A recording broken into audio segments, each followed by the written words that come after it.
कभी जिस ब्रांड की एडवर्टाइजिंग महेंद्र सिंह धोनी किया करते थे, आज वो अपने लोन्स और ड्यूज को भी रीपे नहीं कर पा रहे। How the times have changed. हम बात कर रहे हैं आम्रपाली ग्रुप के बारे में। इस ग्रुप के फाउंडर और CMD doctor Anil Sharma IITian हैं, बिहार से, NTPC के फॉर्मर एम्प्लॉय भी रह चुके हैं और आगे चलकर के क्रेडाई NCR के प्रेसिडेंट भी बने। रियल एस्टेट मार्केट में अपना लक आजमाने के लिए ये दिल्ली आए 2002 में और इस ग्रुप ने मेहनत करने के बाद अपनी टैंजिबल एसेट्स को बहुत अच्छा परफॉर्म करते हुए देखा। 2011 में ये फिगर 30 करोड़ तक पहुंच गया था और 2015 तक इनके टैंजिबल एसेट्स 300 करोड़ तक टच कर रहे थे। बट जब इनका राइज इतना स्ट्रॉन्ग था तो इनका डाउनफॉल भी काफी स्ट्रॉन्ग आया, इतना स्ट्रॉन्ग कि इनफैक्ट MS धोनी ने भी आगे चलकर इनके ऊपर 150 करोड़ का केस किया। आम्रपाली ग्रुप ने FMCG और एंटरटेनमेंट इंडस्ट्री में भी एंट्री ली, पर वहां भी इनका ज्यादा काम नहीं बन पाया और 2017 आते आते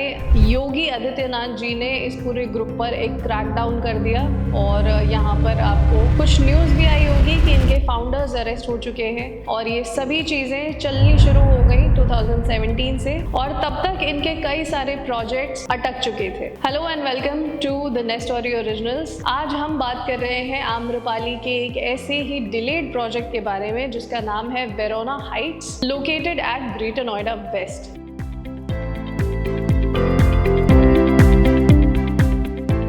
आम्रपाली ग्रुप इस प्रोजेक्ट की सिर्फ 6% कंस्ट्रक्शन ही कर पाए थे, जिसके बाद ये प्रोजेक्ट NBCC में चला गया था। 2017 अगस्त में कॉर्पोरेशन बैंक ने अनाउंस किया कि वो आम्रपाली की ऑफिस बिल्डिंग सेक्टर 62 नोएडा में ऑक्शन कर देने वाले हैं ताकि उनके ड्यूज रिकवर हो पाए। इसकी वजह से इन्वेस्टर्स और होम बायर्स के अंदर एक पैनिक क्रिएट हुआ। ये एक्शन तब आया जब आम्रपाली ग्रुप ग्रेटर नोएडा के अंदर 3 सालों के लिए 27,000 हाउसिंग यूनिट्स डिलीवर नहीं कर पाए। The home buyers also suspected that the group was siphoning off money as the Noida Authority failed to recover around 3,100 crores in land use from it. September 2017 में 107 home buyers supreme court चले गए against NCLT, जिन्होंने admit किया कि bank of Baroda की insolvency petition Amrapali silicon city project के लिए होनी चाहिए। मार्च 2018 में UPPCL ने आम्रपाली के high rises society, silicon city, platinum और ज़ोडियाक एंड प्रिंसली एस्टेट के अंदर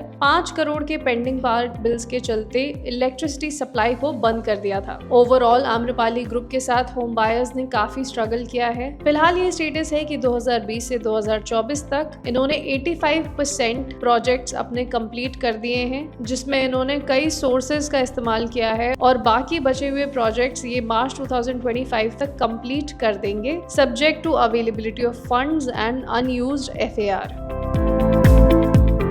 वेरोना हाइट्स सिचुएटेड है tech zone 4 Greater Noida West में। प्रोजेक्ट के पास ही हिंडन रिवर का रिवर बेड एरिया है, जिसकी वजह से ये पूरा एरिया लो डेंसिटी ही रहने वाला है। FNG कॉरिडोर यहाँ से अप्रोक्सीमेटली 1 किलोमीटर पर पड़ता है, जो आपको दिल्ली, ग्रेटर नोएडा, NH24, फरीदाबाद और गाजियाबाद के लिए अच्छी कनेक्टिविटी देता है। सेक्टर 76 मेट्रो स्टेशन यहाँ से लगभग 8.8 किलोमीटर की दूरी पर है। सेंट्रल नोएडा से यहाँ की कनेक्टिविटी काफी बेहतर है। टॉप स्कूल्स जैसे लोटस वैली और रायन इंटरनेशनल यहाँ से लगभग 3 to 4 किलोमीटर के रेडियस में ही पड़ जाते हैं। यहाँ से गाजियाबाद रेलवे स्टेशन का डिस्टेंस अप्रोक्सीमेटली 15 किलोमीटर है। जेवर इंटरनेशनल एयरपोर्ट यहाँ से अप्रोक्सीमेटली 52 किलोमीटर पर पड़ जाता है। Shopping, leisure and lifestyle activities के लिए गौर सिटी मॉल की पूरी रेंज आपको 3 किलोमीटर के रेडियस में ही मिल जाएगी। सुपरमार्केट और फूड लोकल मार्केट्स के लिए D-Mart और राइज कमर्शियल एरिया रिस्पेक्टिवली आप एक्सप्लोर कर सकते हैं। ओवरऑल लोकेशन काफी कन्वीनियंट है। पुराना प्रोजेक्ट है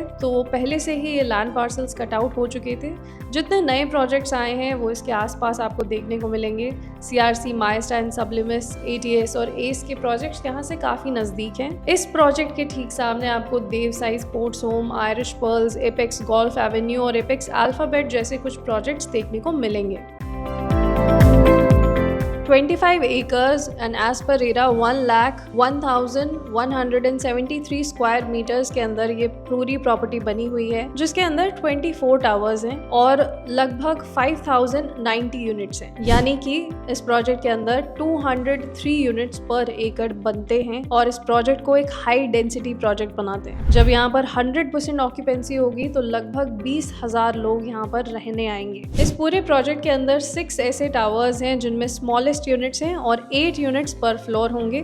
5 टावर्स ऐसे हैं जिनमें 4 यूनिट्स पर फ्लोर होंगे और 13 टावर्स ऐसे हैं जिनमें 6 यूनिट्स पर फ्लोर होंगे और 4 लिफ्ट्स हर एक टावर में होने वाली हैं। यहाँ पर पार्किंग 3 लेवल्स की होगी, जिसमें स्टिल्ट plus 2 levels of basement parking रखी जाएगी। इनिशियली प्रोजेक्ट प्रीकास्ट टेक्नोलॉजी पर बन रहा था, पर ट्रांसपोर्टेशन कॉस्ट ज्यादा पड़ रही थी और फिर एनबीसीसी में जाने के बाद यहाँ माइवन शटरिंग का इस्तेमाल होना शुरू हो गया है। और इस प्रोजेक्ट की एक और की इन्फॉर्मेशन ये है कि अब यहाँ पर कंस्ट्रक्शन गॉर्स ग्रुप संभाल रहे हैं, तो आपको कंस्ट्रक्शन क्वालिटी में ज्यादा कंप्लेंट्स नहीं आनी चाहिए। प्रोजेक्ट के अंदर 2 क्लब हाउसेस प्लान्ड हैं, जो एक रीजनेबल प्लानिंग है क्योंकि इतने क्राउड को केटर कर पाना एक ही क्लब हाउस के साथ मुश्किल हो सकता था। पहला क्लब हाउस होगा 28,000 स्क्वायर फीट का और दूसरा क्लब हाउस होगा 38,000 स्क्वायर फीट का। एनबीसीसी ने यहाँ पर स्विमिंग पूल, जिम, लाइब्रेरी और अदर फैसिलिटीज भी डेवलप करने की प्लानिंग की है। यहाँ पर एम्फी थिएटर भी रखा जाएगा। Now it totally depends on NBCC how they are able to replicate things from paper into reality. 70% open area रखा गया है ग्रीन स्पेस के लिए। यहाँ पर 3 टायर सिक्योरिटी सिस्टम होगी अलॉन्ग विद इंटरकॉम जो 24/7 अवेलेबल होगी। Video security is also there.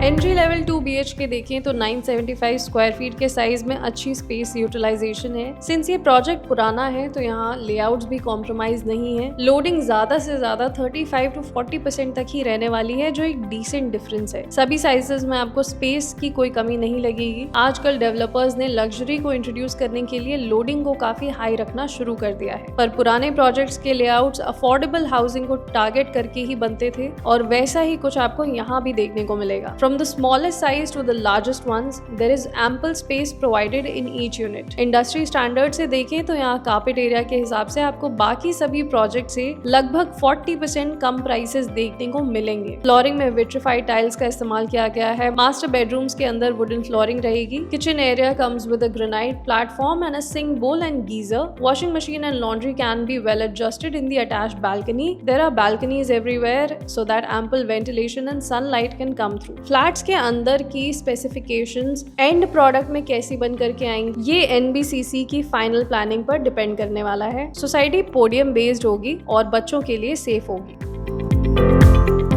पूरे प्रोजेक्ट में 2, 3 और 4 BHK के ऑप्शंस हैं। टोटल 15 अपार्टमेंट साइजेस के ऑप्शंस आपको मिलते हैं। बिल्डर ने यहाँ पर हर एक कैटेगरी को केटर करने की कोशिश की थी। यहाँ पर साइजेस शुरू हो जाते हैं 975 स्क्वायर फीट से और जाते हैं 2135 स्क्वायर फीट तक। इनिशियली जो 2 BHK साइजेस शुरू होते हैं they are from 975 square feet. अगला साइज है 1000 स्क्वायर फीट का और उसके अलावा एक और साइज है 1100 स्क्वायर फीट का। फिर आ जाते हैं 3 BHK के ऑप्शंस जो शुरू हो जाते हैं 1220 स्क्वायर फीट से। अगला साइज है 1230 स्क्वायर फीट का। देन कम्स 1300 स्क्वायर फीट, उसके बाद 1450 square feet and the last size in 3 BHK 1655 square feet. 4 BHK का एक साइज यहाँ पर अवेलेबल है जो है 2135 स्क्वायर फीट का, जिसके अंदर 4 रूम्स, 5 बालकनीज और एक सर्वेंट क्वार्टर्स के लिए भी जगह है। इस वीडियो में सभी फ्लोर प्लान्स को कवर कर पाना हमारे लिए काफी मुश्किल है, तो हम शुरुआत के कुछ साइजेस को ही डिटेल में कवर करेंगे।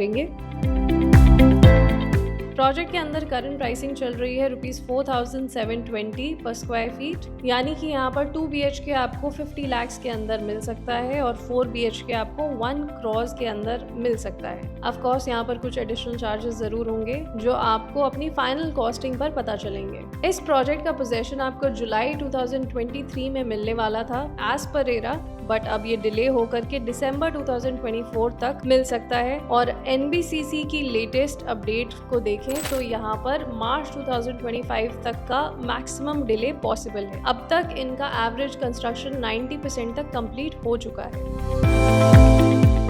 मोस्टली स्टक प्रोजेक्ट्स में 2 सबसे बड़ी प्रॉब्लम्स आती हैं, कंस्ट्रक्शन क्वालिटी और टाइमली डिलीवरी। वेरोना हाइट्स में कंस्ट्रक्शन क्वालिटी एवरेज नहीं है, बल्कि इस सेगमेंट में मौजूद बाकी सभी प्रोजेक्ट से बेटर है। माइवन कंस्ट्रक्शन का इस्तेमाल हो रहा है जो गॉर्स ग्रुप कर रहे हैं। ये एक न्यू एज कंस्ट्रक्शन टेक्नोलॉजी है जो आजकल आपको मोस्टली सभी प्रोजेक्ट्स में देखने को मिलती है। बट सिंस वेरोना हाइट्स एक पुराना प्रोजेक्ट था और डिलेड प्रोजेक्ट था, तो उसमें भी ये कंस्ट्रक्शन क्वालिटी मिल पाना अपने आप में एक बहुत पॉजिटिव इंडिकेटर है। टाइमली डिलीवरी के मामले में कुछ कॉम्प्रोमाइजेज रहे हैं, पर डिलेड प्रोजेक्ट्स को कंप्लीट करना अपने आप में एक चैलेंज होता है। वेरोना हाइट्स कंफर्म्ड होती दिख रही है क्योंकि मार्च 2025 तक इस प्रोजेक्ट की सारी पेंडिंग कंस्ट्रक्शन कंप्लीट हो जाएगी और हैंडओवर भी दे दिया जाएगा। अगर आप एक ready to move in property Noida के आसपास ढूंढ रहे हैं तो ये प्रॉपर्टी आपके 50 लाख के बजट में फिट आ सकती है। फर्स्ट टाइम होम बायर्स के लिए Verona Heights could be the perfect choice considering they have spacious layouts and good construction quality as well. आसपास ऐसे एनबीसीसी प्रोजेक्ट्स तो हैं but Verona Heights seems like the most reasonable choice. कैसा लगा आपको हमारा ये आज का रिव्यू और क्या आप वेरोना हाइट्स को कंसिडर करेंगे जब आपके पास ये अफोर्डेबल कैटेगरी का बजट होगा? क्या लगता है आपको आम्रपाली के इस प्रोजेक्ट में? आपको भरोसा है या नहीं? आपको यहाँ के लेआउट्स कैसे लगते हैं? Please tell us in the comment section below. And आप और कौन से रिव्यूज देखना चाहते हैं? हम हमेशा कोशिश करते हैं कि हम आपके रिव्यू बनाने के सभी रिक्वेस्ट को केटर कर पाए, बट अगर हमसे फिर भी कुछ छूट जाता है then we are really sorry for that and we are really grateful that you are here at the Nest Story with us.